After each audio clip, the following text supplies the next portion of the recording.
Hey guys and welcome back. तो आज के हम लोग अपने नोड जेएस कोर्स के अंदर मॉड्यूल डॉट एक्सपोर्ट और अपने रिक्वायर के बारे में पढ़ने वाले हैं, जो कि हम लोग का बहुत ही इंपॉर्टेंट चीज़ है। तो ये हम लोग के मन स्टैक के अंदर 156 नंबर वीडियो है। तो चलिए स्टार्ट करते हैं बिना देरी किए। अगर आप इस फ्री कोर्स को देख रहे हो तो इस चैनल को सब्सक्राइब करना ना भूलें। तो यहाँ पे हम लोग सबसे पहले पढ़ेंगे मॉड्यूल डॉट एक्सपोर्ट अपने नोड जेएस के अंदर कि एक्चुअल में ये मॉड्यूल डॉट एक्सपोर्ट क्या होता है। तो इसको पढ़ने से पहले हम लोग क्या करते हैं, थोड़ा सा इसके बारे में यहाँ पे पढ़ते हैं। तो देखो यहाँ पे लिखा हुआ है, in node JS every file is treated as a separate module. यानी कि हम लोग का जो नोड जेएस है उसके अंदर जितने भी हम लोग फाइलें क्रिएट करते हैं, लेट सपोज दैट मैंने यहाँ पे इंडेक्स डॉट जेएस क्रिएट कर दिया, एक गेट डॉट जेएस क्रिएट कर दिया मैंने, एक R dot G S create कर दिया। तो ये जितने भी हम लोग के तीनों फाइल हैं, ये हम लोग के नोड जे एस के अंदर एक डिफरेंट मॉड्यूल की तरह ट्रीट होंगे।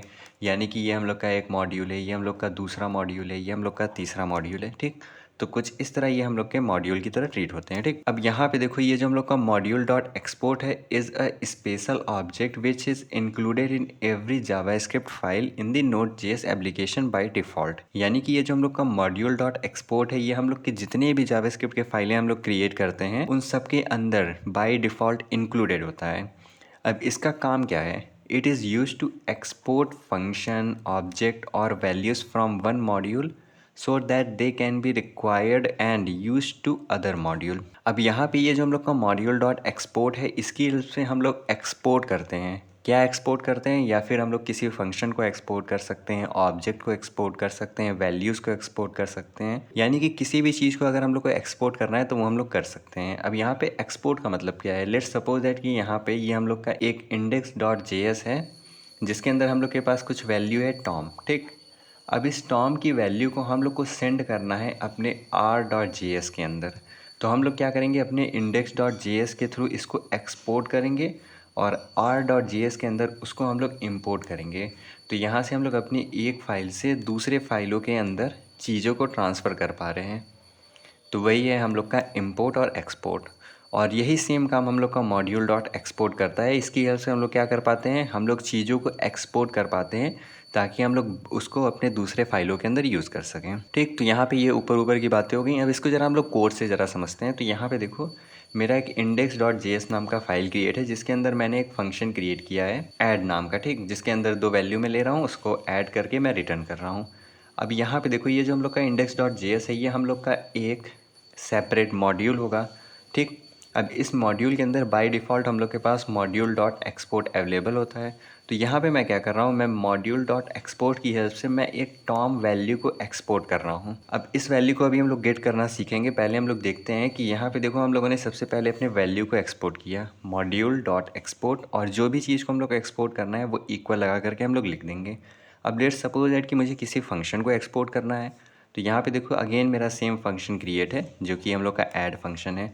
अब इस फंक्शन को अगर मुझे अपने index dot J S module से एक्सपोर्ट करना है, तो मैं क्या करूँगा, यहाँ पे लिखूँगा module dot exports equals to, अब मैं यहाँ पे अपने फंक्शन को पास कर दूँगा।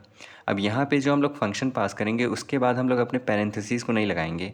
क्यों? क्योंकि हम लोग यहाँ पे अपने फंक्शन को इन्वोक नहीं कर रहे हैं, हम लोग ये फंक्शन को सेंड कर रहे हैं ताकि हम लोग बाद में इसको इन्वोक कर सकें। तो जब बाद में हम इसको डिफरेंट फाइल के अंदर इन्वोक करेंगे, तब हम लोग यहाँ पे पैरेंथेसिस लगाएंगे। ठीक, तो पास करते टाइम हम लोग कभी भी पैरेंथेसिस नहीं लगाते हैं। तो हम लोगों ने अपने वैल्यू को एक्सपोर्ट करना देख लिया, ये रहा हम लोग का वैल्यू। हम लोगों ने फंक्शन को एक्सपोर्ट करना देख लिया। अब तीसरा हम लोग का ऑब्जेक्ट्स है। ऑब्जेक्ट्स का मतलब क्या है, यहाँ पे देखो, ये हम लोग का एक फंक्शन है ऐड फंक्शन। यहाँ पे देखो, हम लोग के पास एक सब फंक्शन है जिसकी हेल्प से मैं सब्सट्रैक्ट कर रहा हूँ। अब यहाँ पे लेट्स सपोज दैट कि मुझे अपने दोनों के दोनों फंक्शन को एक्सपोर्ट करना है अपने इंडेक्स डॉट जे एस से। तो मैं क्या करूँगा, अगेन मॉड्यूल डॉट एक्सपोर्ट्स का यूज़ करूँगा, बट अब के केस में मैं अपने ऑब्जेक्ट को एक्सपोर्ट करूँगा। अब ऑब्जेक्ट के अंदर हम लोग के पास दो वैल्यू होती हैं, एक हम लोग के पास की होती है, दूसरी हम लोग के पास वैल्यू होती है। तो यहाँ पे देखो, मैंने की के अंदर नाम दे दिया ऐड, जिसकी वैल्यू मैंने सेट की है अपने इस वाले ऐड फंक्शन की। उसके बाद मैंने एक सब नाम का की क्रिएट किया, जिसके अंदर मैंने अपने इस सब वाले फंक्शन को पास किया है। तो इस तरह हम लोग ऑब्जेक्ट को पास करते हैं।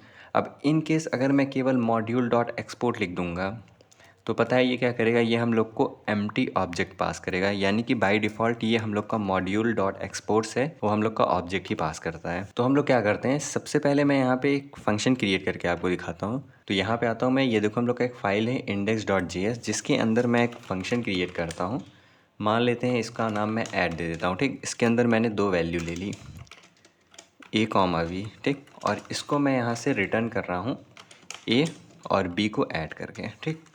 अब मैं क्या करता हूँ, यहाँ पे ज़रा इसको कॉन्सोल लॉग कराता हूँ अपने ऐड फंक्शन को, और इसके अंदर मैं कोई भी वैल्यू को पास कर देता हूँ, ठीक। अब इसको सेव करते हैं। अब इसको अगर हम लोग को रन करना है तो हम लोग क्या करेंगे, जहाँ पे भी ये फाइल हम लोग का क्रिएटेड है वहाँ पे हम लोग अपने कंसोल को ओपन करेंगे और यहाँ पे सबसे पहले हम लोग नोड लिखेंगे, उसके बाद अपने फाइल का नाम index.js। अब जैसे ही मैं इंटर प्रेस करूँगा तो देखो ये हम लोग को ऐड होकर के वैल्यू आ गई। अब ये जो एडेड वाली चीज़ है, हम लोग का फंक्शन है, ये हम लोग के करंट में index.js के अंदर है। तो मैं यहाँ से क्या करता हूँ, मैं सबसे पहले अपनी किसी सिंपल वैल्यू को यहाँ से एक्सपोर्ट करता हूँ। उसके लिए हम लोग क्या करेंगे, हम लोग यहाँ पे लिखेंगे module dot exports equals to, मान लेते हैं मैंने यहाँ पे टॉम लिखा, ठीक। अब यहाँ से क्या होगा, ये जो हम लोग का index.js है ये हम लोग को एक्सपोर्ट कर रहा है एक टर्म वैल्यू को। अब इस वैल्यू को हम लोग को गेट करना है, बट गेट करने के लिए तो अभी हम लोगों ने कुछ पढ़ा ही नहीं, तो चलिए सबसे पहले उसको भी हम लोग पढ़ते हैं। तो अगर हम लोग अपने किसी एक फाइल से किसी चीज़ को एक्सपोर्ट कर रहे हैं, ठीक, और उसको हम लोग को कोई अपने दूसरे फाइल के अंदर गेट करना है, तो गेट करने के लिए हम लोग के पास एक इनबिल्ट फंक्शन होता है जिसको हम लोग रिक्वायर बोलते हैं। तो मान लो यहाँ से मैंने एक्सपोर्ट किया अपने वन को, ठीक। तो इसको अगर मुझे रिक्वायर करना है दूसरे फाइल के अंदर तो मैं यहाँ पे रिक्वायर फंक्शन का यूज़ करूँगा। ये बहुत ही ईजी है, ज़रा इसके बारे में हम लोग कोड में समझते हैं। तो देखो यहाँ पे मैंने एक फ़ंक्शन क्रिएट किया है। इस फंक्शन का काम क्या है, इस फंक्शन का काम ऐड करना है, और इस वाले पूरे जो हम लोग का फाइल है इसका नाम हम लोग का index.js है, ठीक। अब मैं यहाँ पे देखो एक वैल्यू को एक्सपोर्ट कर रहा हूँ जो कि है हम लोग का टॉम, मॉड्यूल डॉट एक्सपोर्ट्स की हेल्प से, ठीक।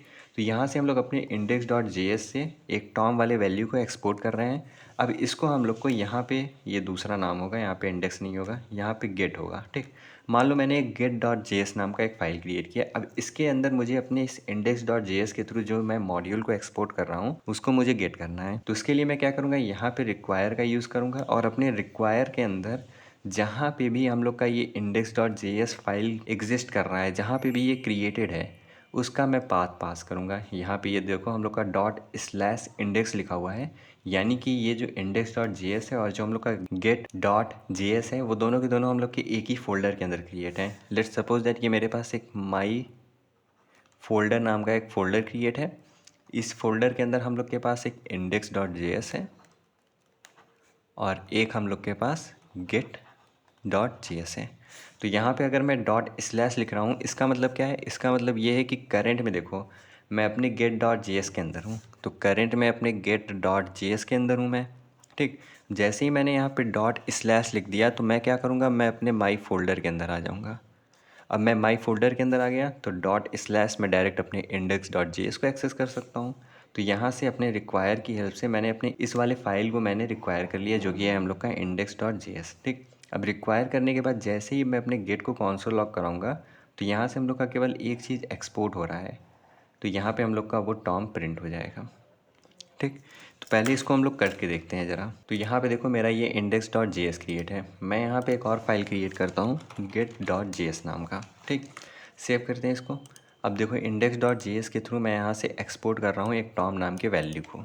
अब इसको मुझे अपने index.js से अपने get.js के अंदर गेट करना है, तो मैं यहाँ पे यूज़ करूँगा रिक्वायर और रिक्वायर के अंदर मैं क्या करूँगा, कोट लगाऊँगा।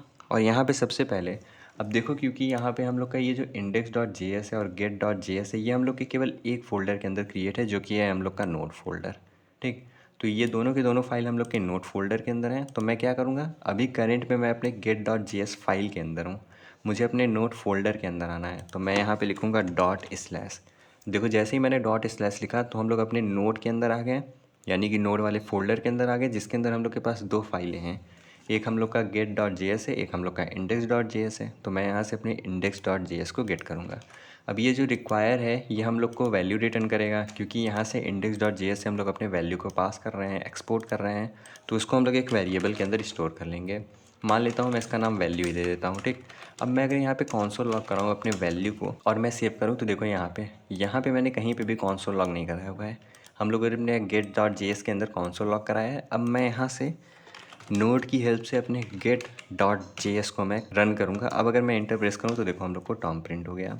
अगर मैं यहाँ पे index.js के अंदर अनुज लिख दूँ, अब अगर मैं सेव करूँ और अगेन मैं यहाँ पे इसको रन करूँ तो ये देखो अब हम लोग को अनुज आएगा, यानी कि जो भी वैल्यू हम लोग अपने index.js की हेल्प से एक्सपोर्ट कर रहे हैं उसको हम लोग अपने get.js के अंदर एक्सेप्ट कर ले रहे हैं, ठीक। तो यहाँ पे हम लोग सिंपल वैल्यू को एक्सपोर्ट करना देख लिया। अब अगर हम लोग को किसी फंक्शन को एक्सपोर्ट करना है, बिल्कुल सिंपल है। यहाँ से हम लोग अपने फंक्शन का नाम पास कर देंगे, जो कि है हम लोग का ऐड। तो यहाँ से हम लोगों ने अपने index.js के अंदर ऐड नाम का एक फंक्शन क्रिएट किया, उसको हम लोगों ने यहाँ से एक्सपोर्ट किया module.export की हेल्प से, ठीक। और हम लोग यहाँ पे अपने get.js के अंदर उसी को रिक्वायर कर रहे हैं एक वैल्यू नाम के अंदर। तो अब मैं यहाँ पे क्या करूँगा, मुझे अपने, क्योंकि हम लोग को पता है यहाँ से हम लोग एक फ़ंक्शन को एक्सपोर्ट कर रहे हैं, तो हम लोग को फ़ंक्शन को यहाँ पे कॉल करना होगा। तो मैं यहाँ पे कंसोल लॉग करूँगा वैल्यू, जिसके अंदर मैं दो चीज़ों को पास करूँगा। मान लेते हैं मैंने यहाँ पे 12,12 पास किया। अब सेव करते हैं। यहाँ से अगर मैं रन करूँ तो यहाँ पे देखो हम लोग को 24 मिला। कैसे? हम लोगों ने यहाँ पे अपने index.js के अंदर फंक्शन क्रिएट किया, फंक्शन को हम लोगों ने एक्सपोर्ट किया और उस फंक्शन को हम लोगों ने यहाँ पे गेट किया। अब गेट करते टाइम हम लोग कोई भी नाम पास कर सकते हैं। यहाँ पे हम लोगों ने एक वैल्यू नाम के अंदर अपने फंक्शन को गेट किया, रिक्वायर किया और उसको यहाँ से हम लोगों ने इन्वोक कर दिया। तो यहाँ से इनडायरेक्टली अपने इस वाले फंक्शन को हम लोगों ने कॉल किया, ठीक। तो इस तरह हम लोग एक फ़ाइल से दूसरे फाइल की चीज़ों को यूज़ कर सकते हैं। अब जो यहाँ पे तीसरा है वो है हम लोग का कि कैसे हम लोग अपने ऑब्जेक्ट को पास कर सकते हैं।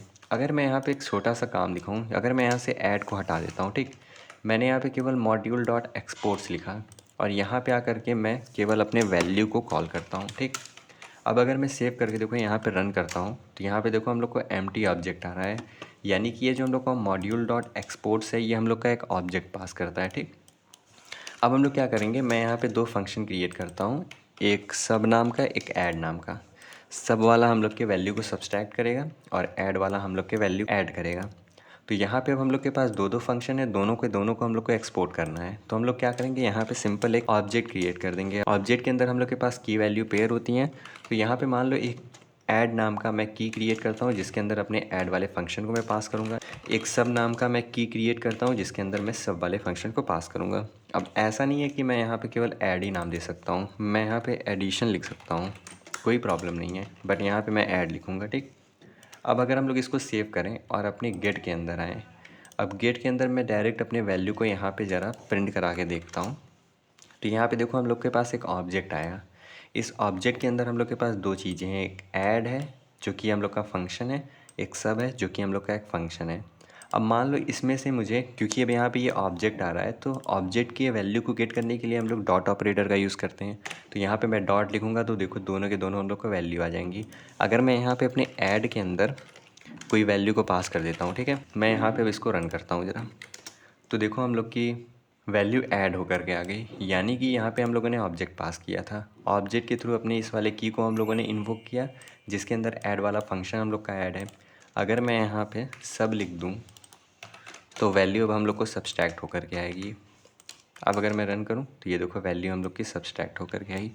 तो कुछ इस तरह हम लोग एक फ़ाइल से दूसरे फाइल के अंदर अपनी चीज़ों को एक्सपोर्ट कर सकते हैं और बाद में उसको हम लोग रिक्वायर कर सकते हैं। तो होपफुली आपको समझ में आ गया हो। अगर आपको कोई डाउट हो तो आप कमेंट सेक्शन के अंदर पूछ सकते हैं। तब तक के लिए इस चैनल को सब्सक्राइब करना ना भूलें। Thanks for watching.